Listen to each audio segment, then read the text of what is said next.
Paano kung sabihin ko sa'yo na ang pinakamapanganib mong pwedeng gawin ay ang wala kang gawin? Walang mensahe, walang paliwanag, walang paghabol, kundi isang tahimik at matatag na katahimikan. Kasi ganito yan.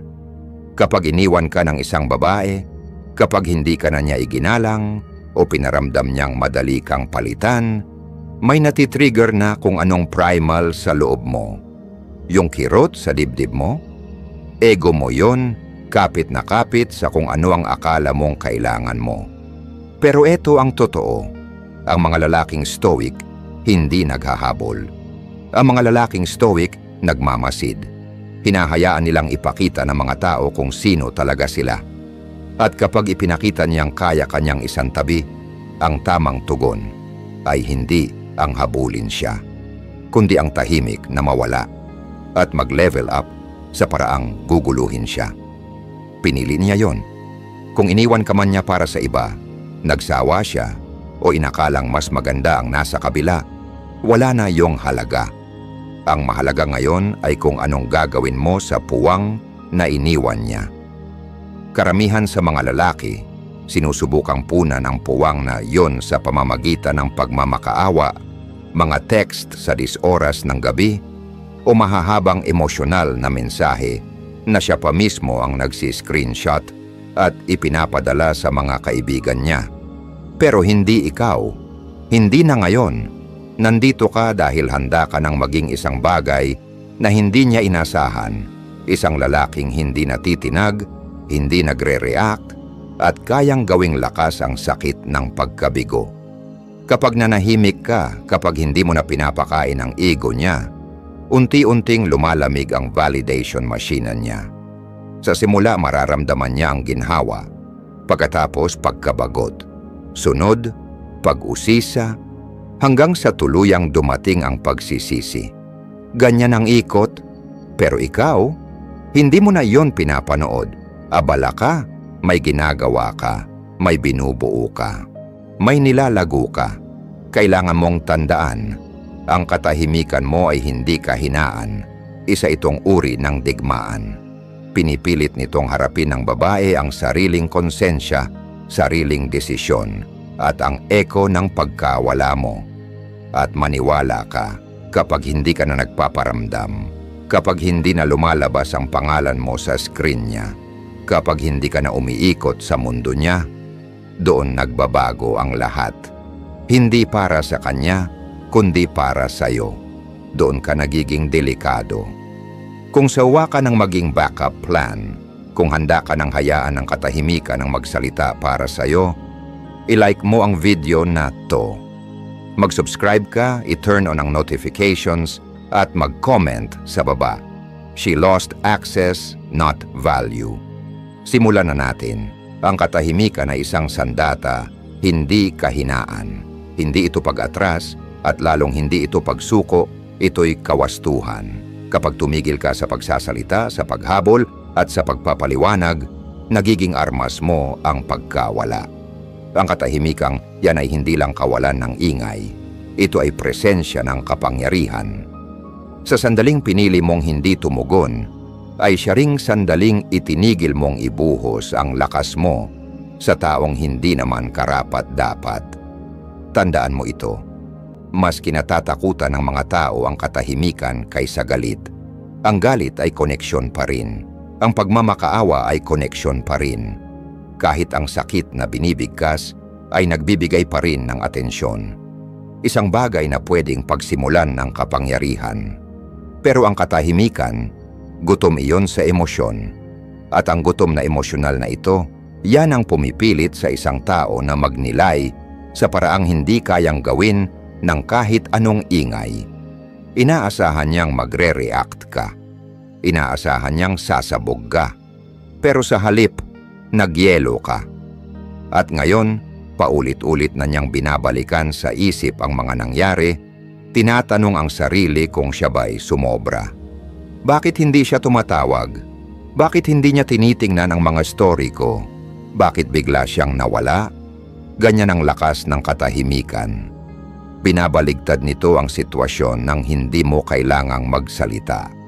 Inaangat ka nito habang pinapabigat ang konsensya niya.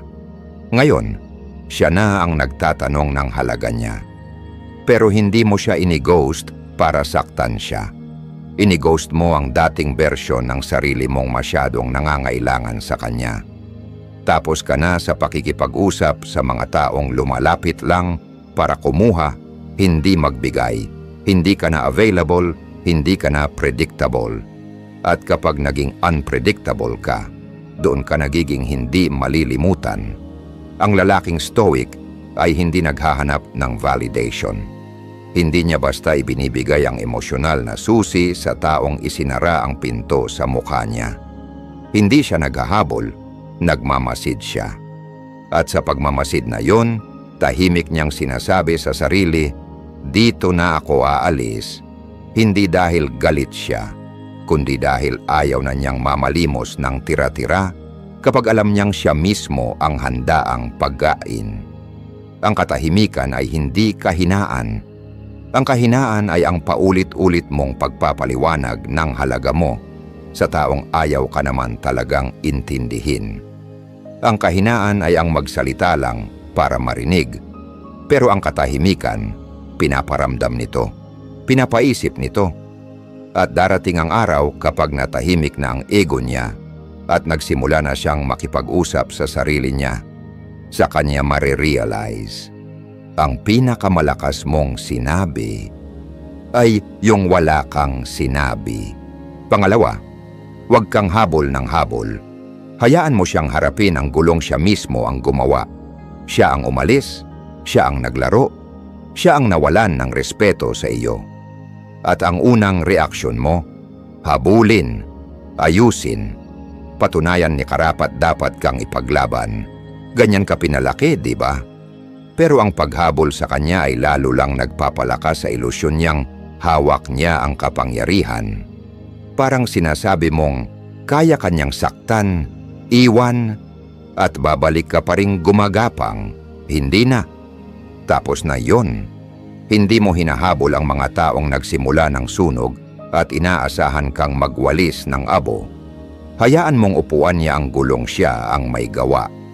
Kung sinira niya ang tiwala mo, tinraidor ang katapatan mo, o hindi pinahalagahan ang presensya mo, ang pinakahuling dapat mong gawin ay habulin siya. Bakit? Dahil walang natututo sa ginhawa. Natututo lang ang tao sa epekto. At ang pagkawala mo, yon ang epekto. Hindi mo siya sinasagip sa kakulangang siya mismo ang lumikha. Hindi mo siya binibigyan ng closure. Hindi mo kinukumpirma ang maling asal niya sa pamamagitan ng pagiging available pa rin emotionally. Ang ibinibigay mo lang ay espasyo. At sa espasyong yon, mapipilitan siyang harapin ang sarili niya. Kasi kapag hinabol mo siya, pinoprotektahan mo siya sa epekto ng sarili niyang desisyon. Nagiging emotional safety net ka niya. Pero kapag umatras ka, kalma, tahimik at buo, doon niya mararamdaman ang bigat ng lahat. Doon pumapasok ang realidad. Doon nababasag ang pantasya. Kapag ang katahimikan ay naging sakal, doon papasok ang guilt.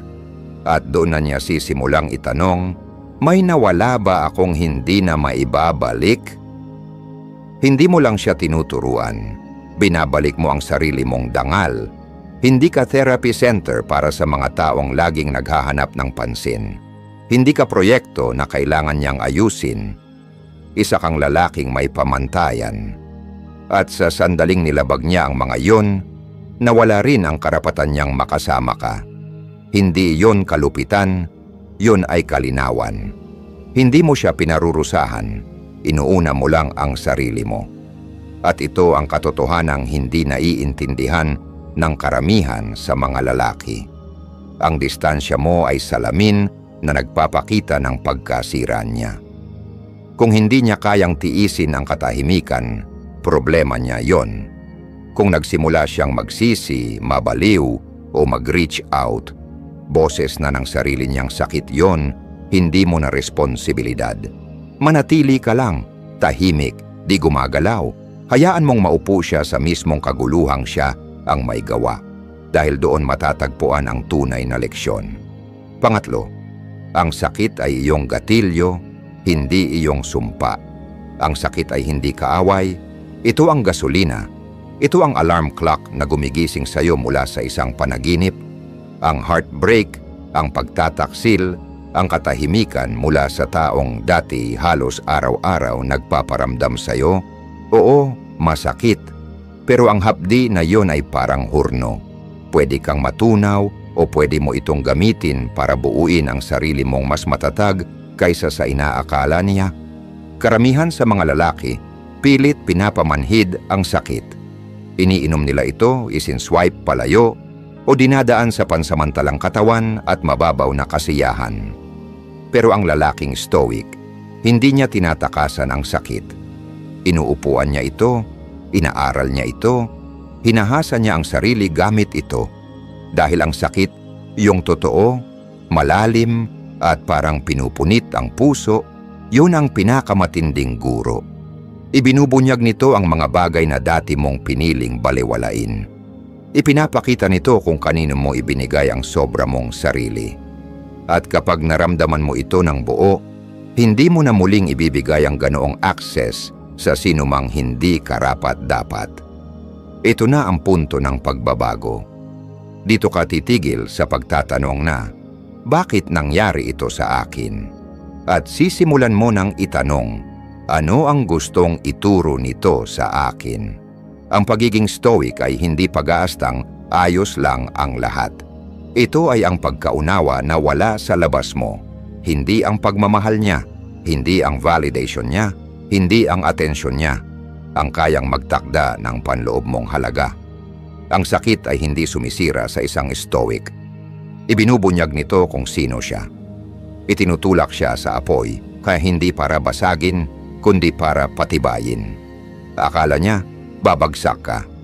Siguro pansamantala, bumagsak ka nga. Pero ngayon, bumabangon ka ng malinaw ang isipan. Tuwing humihigpit ang dibdib mo kapag naririnig ang pangalan niya, gatong yon. Tuwing naaalala mo ang kasinungalingang binigkas niya ng may ngiti, apoy yon. At ginagamit mo ang apoy na yon, hindi sa paghihiganti, hindi sa galit, kundi sa pagiging bihasa, sa isipan, sa damdamin, sa katawan. Ito ang panahon mong magtayo muli. Tahimik, walang awa, may layunin.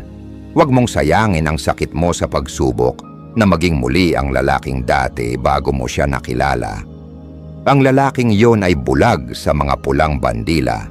Hindi ka na yon. Ngayon, nagiging ka na ng isang taong hindi na makikilala ng dating ikaw. Hindi sa kabila ng sakit, kundi dahil sa sakit. Numero 4, maging master sa pagkontrol ng emosyon o maging alipin nito. Hindi kaaway ang emosyon, pero kapag hinayaan mong kontrolin ka nila, pag-aari ka na nila. Eksakto, yan ang inaasahan niya.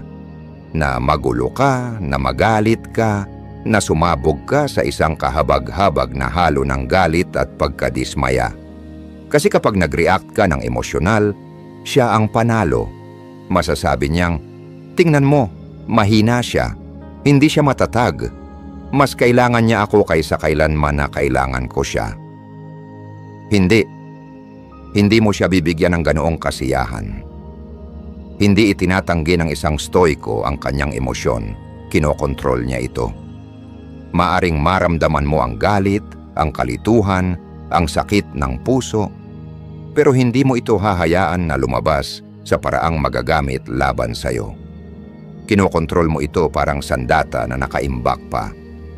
Sa sandaling magpadala ka ng mahabang text, sa oras na magpakita ka online para lamang makuha ang kanyang pansin, isinusuko mo ang iyong lakas. Nagiging predictable ka na, hindi na misteryoso. Nagiging isa ka na lang sa mga lalaking pilit pinapatunayan na karapat-dapat pa rin sila. Unawain ito. Ang pagkontrol ng emosyon ay hindi tungkol sa pagiging walang pakiramdam. Ito ay tungkol sa pagiging eksakto, parang operasyon. Hindi ka nag-react, tumutugon ka gamit ang lohika, kalmado at pagpipigil. Hindi ka natitinag kapag sinusubukan ka niya. Hindi ka bumabagsak kapag nakita mo siya kasama ang iba. Nanatili kang kalmado dahil walang nagpapakita ng lakas, gaya ng isang lalaking hindi natitinag ng kaguluhan.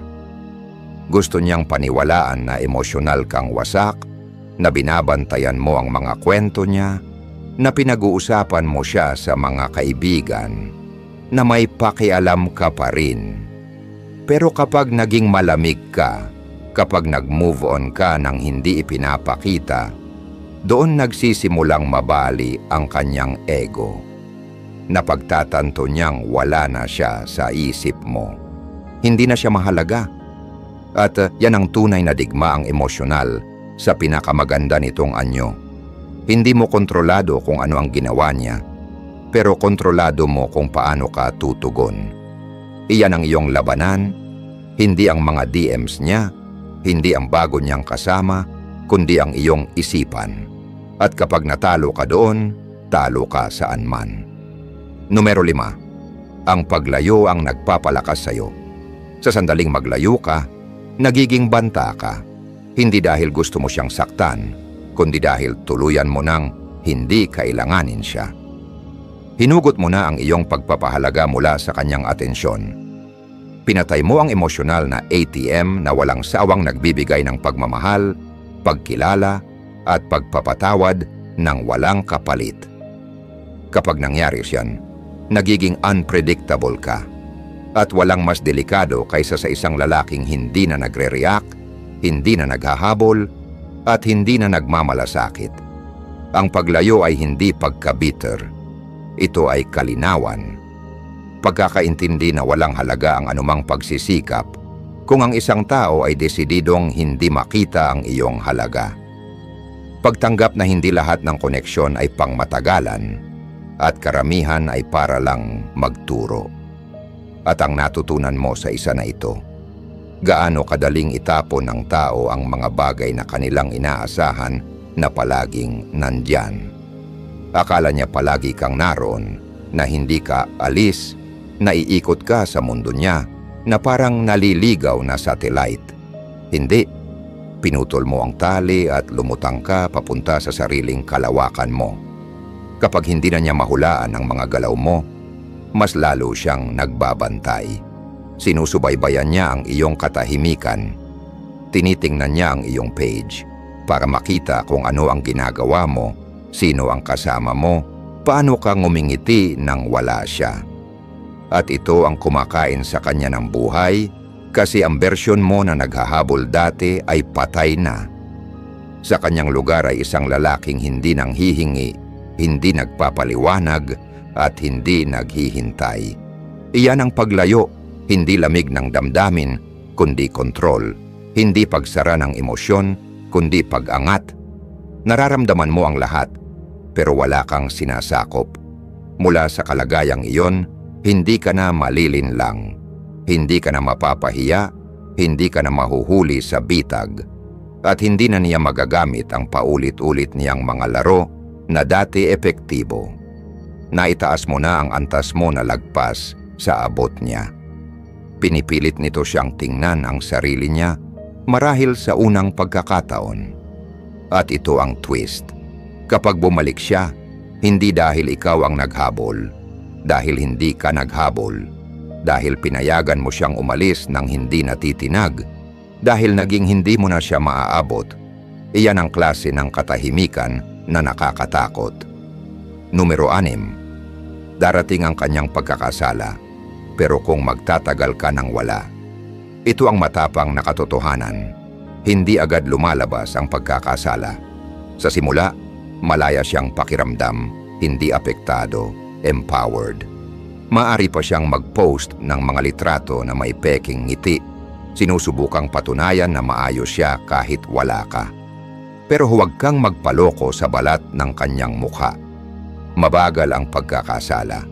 Dumadampi ito kapag sobrang tagal ng katahimikan, kapag tumigil ang atensyon, kapag naubos na ang gasolina ng kanyang ego. At ang tanging paraan para lumitaw ito ay kung mananatili kang wala. Kapag bumulong ka sa katahimikan, pinapahuli mo ang aral. Sa sandaling mag-abot ka ng kamay, kahit simpleng usapan lang, pinapaluwag mo ang presyur na dapat ginawa ng mga pinili niya. Ang kawalan na iniwan mo, iyan ang kapalit.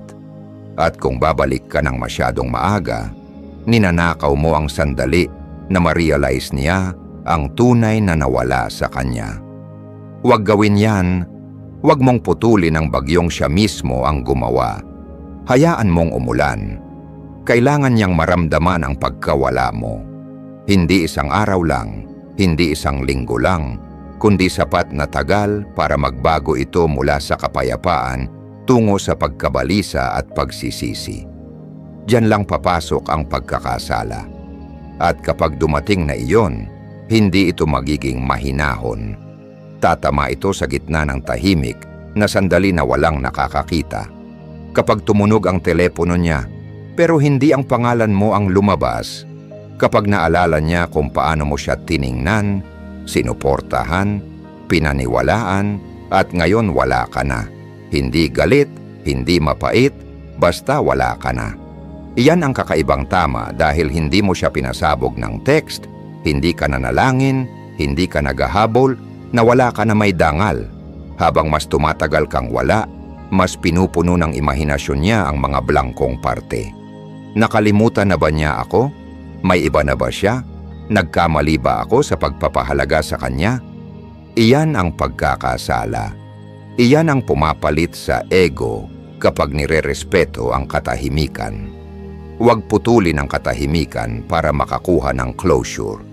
Ang katahimikan mo mismo ang closure. Huwag siyang i-check. Huwag i-stalk ang mga page niya. Huwag magtanong sa mga mutual na kaibigan. Hayaan mong maramdaman niya ang katahimikan parang mabigat na bumabalot. Iyan ang paraan para manalo ng hindi nagsasalita. Numero 7. Atensyon ang salapi. Gutumin mo siya. Ang atensyon mo ay salapi at ginagastos niya ito na para bang libre lang. Bawat view, bawat like, bawat text, bawat beses na tinitingnan mo ang story niya, binabayaran mo siya hindi sa dolyar kundi sa pagpapahalaga. At alam mo ba, alam niya yan, gusto niya yan, pinapakain niya ang sarili niya dito. Hanggat nanonood ka pa, tumutugon pa, sumasagot pa, siya pa rin ang may kontrol. Nararamdaman niyang siya ay gustong-gusto ng hindi naman niya kailangang pagsikapan, hinahangad ng hindi naman niya karapat-dapat. Tapos na, yan ngayon, kailangan mong maunawaan ang merkado na kinaroroonan mo. Sa mundo ngayon, ang atensyon ay kapangyarihan. Kapag binigay mo ito ng walang kapalit, wala kang halaga sa mga mata niya. Bakit pa niya papahalagahan ang palaging nandyan lang? Bakit pa siya maghahanap ng lalaking palaging umiikot sa mundo niya? Hindi mo hinahabol ang kung ano ang sagana, hinahabol mo ang kung ano ang bihira. At kapag tumahimik ka, kapag inalis mo ang iyong atensyon, nagiging mula sa pangkaraniwan tungo sa mahalaga, mula sa desperado tungo sa kanais-nais. At ito ang pinakamaganda. Maaring magkunwaring hindi siya napapansin, pero napapansin niya. Nakikita niya kapag huminto kang manood. Nararamdaman niya kapag nawala ang enerhiya mo. Ang katahimikan na iyon ang lumilikha ng kakulangan. Ang kakulangan ang lumilikha ng kuryosidad. At ang kuryosidad ay mas malakas pang humila kaysa anumang mensahe na maipapadala mo. Hindi mo na pinunduhan ang ego niya. Pinutol mo ang supply. Ngayon kailangan niyang harapin ang tanong, bakit siya tumigil sa pagbibigay ng pansin? Maaring subukan kanyang baitin pabalik. Isang thirst trap post, isang malabong quote, isang story na dinisenyo para bumalik ang tingin mo sa kanya. Huwag kang mahulog. Iyan ay kanyang pagtatangkang muling pumasok sa isip mo ng libre. Ilock ang mga pintuan. Ituon ang pansin sa sarili mo. Kasi tuwing tinatanggihan mo ang tukso na mag-check-in, tumataas ang halaga mo. Hindi ka na sumusunod sa kwento niya. Nagsisimula kang maging misteryo sa isip niya. Gutumin mo siya sa isang bagay na palaging inakala niyang makukuha niya. Ang mga mata mo, ang enerhiya mo, ang pagpapahalaga mo. Hayaan mong matutunan niya kung ano ang halaga ng pagkawala ng access sa isang lalaking dati nagbigay ng malaya pero ngayon ay hindi na nagbibigay. Numero 8. Umangat sa katahimikan. Tagumpay ang paghihiganti. Gusto mo ng paghihiganti? Huwag mo siyang i-text. Huwag mag-post ng mga indirektang quote. Huwag mo siyang pakiusapang makita ang halaga mo. Umangat ka na lang at gawin mo ito sa ganap na katahimikan. Walang anunsyo, walang babala, tahimik na pagbabago. Ang pinakamakitid na sakit para sa isang taong mali ang pagtingin sa'yo ay ang panoorin kang maging lahat nang hindi niya pinaniwalaan na kaya mong maging nang wala siya. Narito ang katotohanan. Ang pagkasawi ay gasolina. Habang siya ay nagpapalit ang atensyon na ibinigay mo ng madali, nasa dilim ka at bumubuo ng isang bagay na hindi na niya makakabahagi, mas magandang katawan, mas matibay na pag-iisip, mas tutok na pagsisikap. Hindi mo hinahabol ang gantimpala sa pagpapakita na mali siya. Hinahabol mo ang gantimpala sa pagpapakita na tama ka, na palagi kang ang premyo, na hindi mo kailanman kailangan ang pag-apruban niya, na ang pagkawala niya ang nagbigay daan sa iyong pag-unlad. At ang kagandahan ng pag-angat sa katahimikan, hindi niya alam paano ito haharapin. Titingnan niya ang page mo at wala siyang makikita. Magtatanong siya sa mga tao at maririnig na ginagawa mo ang sarili mong bagay. Mararamdaman niya ang pagbabago, pero hindi niya makikita ang mga hakbang. At ang misteryong iyon, iyan ang pagpapahirap. Kasi ngayon ay nasa labas siya na nakatingin papasok. Hindi na siya bahagi ng kwento mo. Isa na lang siyang kabanata na hindi mo na binabasa muli. Bawat oras na dati mong nasasayang para sa kanya, ngayon ay ini-invest mo sa sarili mo. Ang gym ay naging therapy. Ang pagsisikap ay naging focus. Ang katahimikan ay naging kapangyarihan. Naging lalaking inisip niyang kaya niyang iwanan. At ngayon, hindi siya makapigil sa pag-iisip kung ano ang itinapon niya. Pero hindi mo ito ipopost. Hindi mo ito ipapakita para sa kanya. Hayaan mong ang mga resulta ang magsalita ng malakas, walang tigil. At kapag sa wakas na pagtanto niyang bumaba ang halaga niya, kapag nakita kanyang sumisiklab, lumalago, umuunlad nang wala siya, iyan ang sandali na panalo ka. Hindi dahil nakita niya, kundi dahil hindi ka na nagpapahalaga kung nakita man niya. Numero 9. Huwag mo siyang i-block. Hayaan mong panoorin kanyang magwagi. Ang pag-block sa kanya ay maaaring magbigay sa iyo ng pansamantalang kapayapaan, pero ang pagbukas ng pinto ng bahagya para panoorin kanyang magwagi. Iyan ang psikolohikal na digmaan. Hindi mo siya i-block. Hayaan mo siyang manatili sa mga upuan habang ikaw ay bumubuo ng imperyong hindi niya kayang pasukin. Wala na siya sa buhay mo, pero nasa harapan pa rin siya ng palabas. Bawat tahimik mong tagumpay, bawat misteryosong kilos, unti-unting kumakain sa kanya. Ito ang totoong ginagawa mo. Pinapayagan mo siyang harapin ang katotohanang hindi ka lang basta nakaligtas. Nang wala siya, nag-level up ka. Ngayon ang version mo na dati niyang kilala ay wala na. Nakikita niya ang ningning, ang paglago, ang kalmadong paglayo, pero hindi siya bahagi nito. Iyan ang kapalit ng paglalaro ng laro sa isang lalaking tunay mula pa sa umpisa. Ang pag-block sa kanya ay parang pinapalampas mo lang siya ng madali.